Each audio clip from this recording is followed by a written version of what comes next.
Hello student, welcome back to success Mantra. तो स्वागत है एक बार फिर से आप सभी का हमारे यूट्यूब चैनल पे। तो इंडिया यूएस रिलेशन में एक हिस्टोरिकल लीप देखने को मिला है, और ये जो लीप है वो है स्पेस सेक्टर में।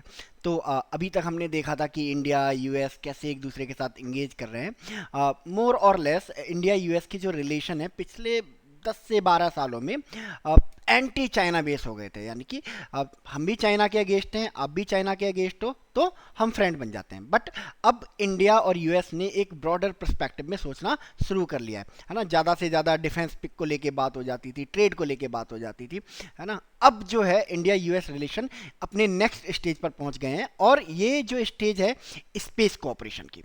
तो इंडिया और यूएस ने मिलके एक सैटेलाइट लॉन्च किया है जिसका नाम है निसार सैटेलाइट। क्या है ये निसार सैटेलाइट, और क्या इंडिया का कंट्रीब्यूशन है एंड क्या यूएसए का कंट्रीब्यूशन है, ठीक है, और किस तरह से ये दोनों कंट्रीज के लिए और पूरी दुनिया के लिए बेनिफिशियल होने वाला है, इन डेप्थ डिस्कस करेंगे। तो चलिए बिना देर किए शुरू करते हैं। सो पूरा world media including Indian media, ये द हिंदू का आर्टिकल है, India launches NASA ISRO earth observation satellite. इसके अलावा न्यूयॉर्क टाइम्स, बीबीसी, गार्जियन, दुनिया भर के जो टॉप मीडिया आउटलेट्स हैं वो इस न्यूज़ को बहुत ही एक्सटेंसिवली कवर कर रहे हैं। क्योंकि अब ये जो निसार है, सिंथेटिक अपर्चर रडार है, जिसके बारे में हम लोग डिस्कस करेंगे, इसके इम्पैक्ट ना सिर्फ इंडिया यूएस रिलेशंस पे होने वाले हैं, बल्कि पूरी दुनिया इस रडार से बेनिफिशियल होने वाली है। पूरी दुनिया इस रडार से बेनिफिट लेने वाली है। तो क्या है ये रडार, सबसे पहले जानते हैं किस तरह से इसको लॉन्च किया गया। अगर बात करें लॉन्च डिटेल्स की, तो इसे लॉन्च किया गया 30 जुलाई 2025 को फ्रॉम श्रीहरिकोटा, हमारे इंडिया में ही है। One and only launch pad of India. क्या नाम है इसका? Satish Dhawan space centre. Satish Dhawan space centre Sriharikota, जो कि कहाँ पे है? आंध्र प्रदेश में। किस लॉन्च व्हीकल का इस्तेमाल किया गया? तो हमारे पास 3 ही लॉन्च व्हीकल है, SSLV, PSLV and GSLV। SSLV small size of satellite को ऑर्बिट में पुट करने के लिए होता है, तो ये स्मॉल सैटेलाइट तो बिल्कुल भी नहीं था। PSLV 1400 kg तक के जो सैटेलाइट हैं उनको पोलर सैटेलाइट में रखने का या रिलीज करने का काम करता है। तो हमारे पास एक ही लॉन्च व्हीकल है विच इज GSLV, जो 1400 प्लस केजी वेट वाले सैटेलाइट को उनकी ऑर्बिट में लॉन्च करता है। तो हमने GSLV Mark 2 का इस्तेमाल किया इसके लिए, और 30 जुलाई 2025 की इवनिंग 5:40 PM में इसको लॉन्च किया गया। मिशन की लाइफ की बात करें तो मिशन की लाइफ 3 इयर्स है ना, बट इसे 5 इयर्स के लिए एक्सपेंड किया जा सकता है, यानी कि 5 साल तक बिना किसी प्रॉब्लम के चलेगा। रिपीट साइकिल की बात करें तो रिपीट साइकिल इसकी 12 डेज की होने वाली है। कहाँ पे पुट किया गया है इसको? जो GSLV Mark 2 जिस निसार सैटेलाइट को लेके गया है, वो कहाँ पे ऑर्बिट करने वाला है, तो इसका ऑर्बिटल डिटेल्स क्या है? तो GSLV ने इसे SSO सन सिंक्रोनस ऑर्बिट में पुट किया है, जो कि अर्थ से 747 किलोमीटर की दूरी पे है।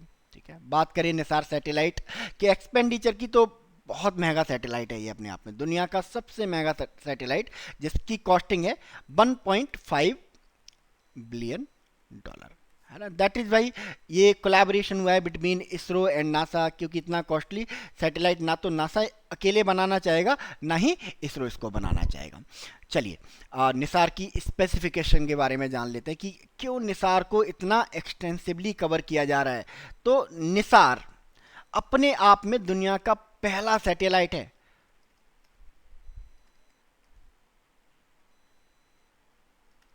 फर्स्ट सैटेलाइट है जिसके पास दो रडार हैं, एक नहीं दो radar. NISAR is the world first earth observing satellite with dual frequency synthetic aperture radar. The satellites dual radar system work like having 2 types of eye looking at earth, यानी कि ऐसे मालूम होता है कि जैसे अर्थ की तरफ दो आंखें, दो आइज पॉइंट आउट किए हुए हैं। तो कौन कौन से ये रडार से इस्तेमाल किए गए हैं? तो एक तो एल बैंड रडार है।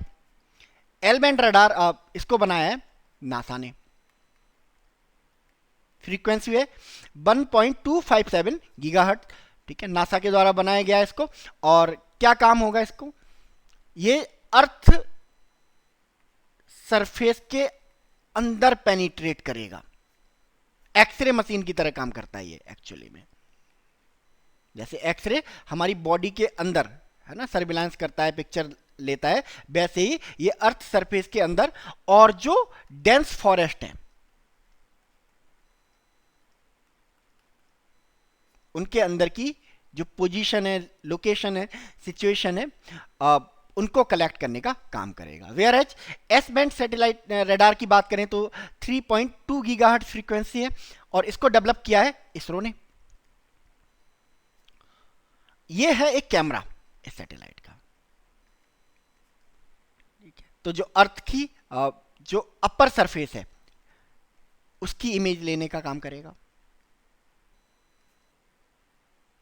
ठीक है। तो एल बैंड रडार जहां जो इंटर अर्थ एक्टिविटीज हैं, है ना, जो क्रस्ट के अंदर होने वाली एक्टिविटीज हैं, चाहे वो अर्थक्वेक हो गया या सुनामी हो गया, उसकी इंफॉर्मेशन हमें देगा। वेयर एज जो आपका एस बैंड रडार है वो क्या करने का काम करेगा? हमारी एग्रीकल्चर,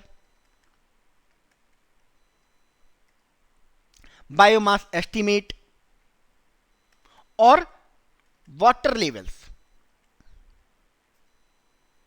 आइस लेवल्स, खास करके आर्कटिक और अंटार्कटिक रीजन में